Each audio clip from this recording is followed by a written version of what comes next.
Gamitin ang iyong imahinasyon. Sa susunod na 60 segundo ay babaguhin ito ang iyong pinansyal na kinabukasan. Parang too good to be true, diba? Kaya naman para makita mo itong lahat ay samahan mo lamang ako hanggang sa dulo. Ibabahagi ko ang isang powerful na sekreto mula kay Deepak Chopra at iba pang mga spiritual guru. Ito ay ginagamit nila sa loob ng maraming taon upang ma-unlock ang kasaganahan.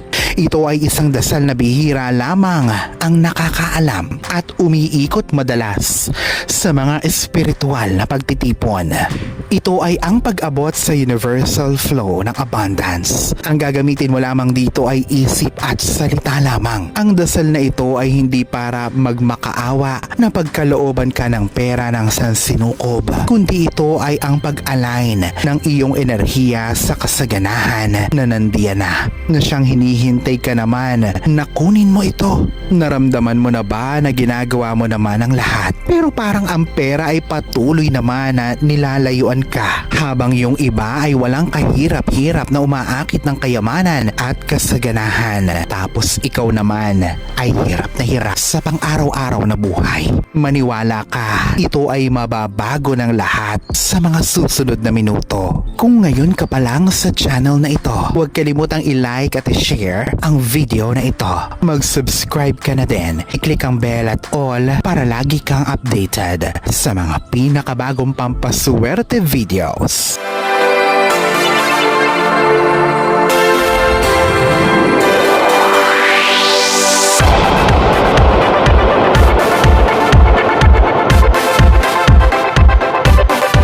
Maniwala ka, ito ay mababago ng lahat sa mga susunod na minuto. Una, umanap ka lamang ng isang tahimik na lugar, isang lugar na may atmosfera na siyang nagre-resonate sa'yo. Ito ay maaaring kwarto, nook o isang tahimik na spot sa iyong hardin. Ang sikreto ay pumili ka ng lugar na hindi ka maiistorbo. Pangalawa, ayusin ang lugar o espasyo kung saan gagawin ang ritual. Inisin ito. Ito ang siyang lilikha ng kalinawan sa isipan. Magsindi ng puting kandila, magpatugtog ng mga meditation music o ligiran ng sarili ng halaman at kristal kung meron. Ligiran ng iyong sarili ng mga bagay na magpapaalala sa iyo ng kasaganahan. Pangatlo, maupo sa isang komportableng posisyon. Huminga ng malalim hanggang sa ma-relax ang iyong katawan. Alisin ang anumang tensyon o stress na meron ka. Pang-apat, ipikit ang mga mata at sambitin ito. Ang kasaganahan mula sa langit ay dumadaloy papunta sa akin. Ako ay bukas na sa pagtanggap ng prosperidad sa lahat ng forma ng pera na tumutungo sa akin nang walang kahirap-hirap. Ako ay karapat-dapat sa kalayaan, sa pera at tagumpay. Maraming salamat sa kasaganahan na nasa buhay ko na ngayon at para sa kayamanan na papunta na sa akin.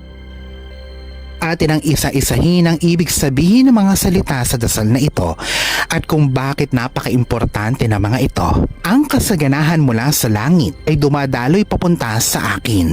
Ang pahayag na ito ay nangangahulugang ina-acknowledge natin na ang kasaganahan ay wala sa labas, kundi ito ay isang puwersa na pumapasok sa iyo. Hindi ka nalalayo sa kasaganahan. Ikaw ay isang channel para dito. Ako ay bukas sa pagtanggap ng kasaganahan sa lahat ng forma. Sa pamamagitan nito, idinideklara mo ang iyong kahandaan para makatanggap. Marami sa atin ang hinaharang ang kasaganahan ang hindi natin alam dahil iniisip natin na hindi tayo karapat-dapat o takot tayo. Ang pangungusap na ito mula sa dasal ay ang siyang nag-aalis ng balakid. Ang pera ay tumutungo sa akin nang walang kahirap-hirap. Ito ang sumusubok sa ating paniniwala na ang pagkita ng pera ay dapat na mahirap. Ikaw ay nire-reprogram mo ang iyong isipan na makita ang pera bilang isang bagay na madaling dadating sa iyo.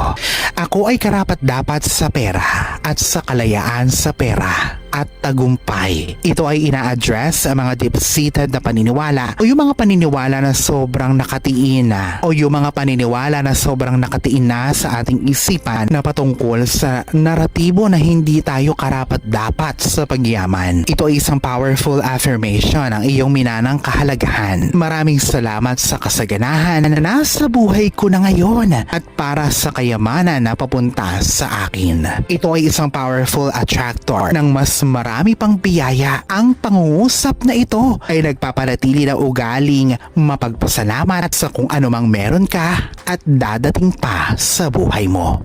Panglima, gawin lamang ang ritual na ito sa araw-araw bago matulog o pagkagising sa loob lamang ng 1 minuto bilang pagpapatuloy. Alalahanin na sa poong may kapal pa din, nagmumula ang lahat ng pagpapala, ang kasipagan at ang kabutihan sa ating kapwa kasabay ng buo mong pananalig sa may kapal.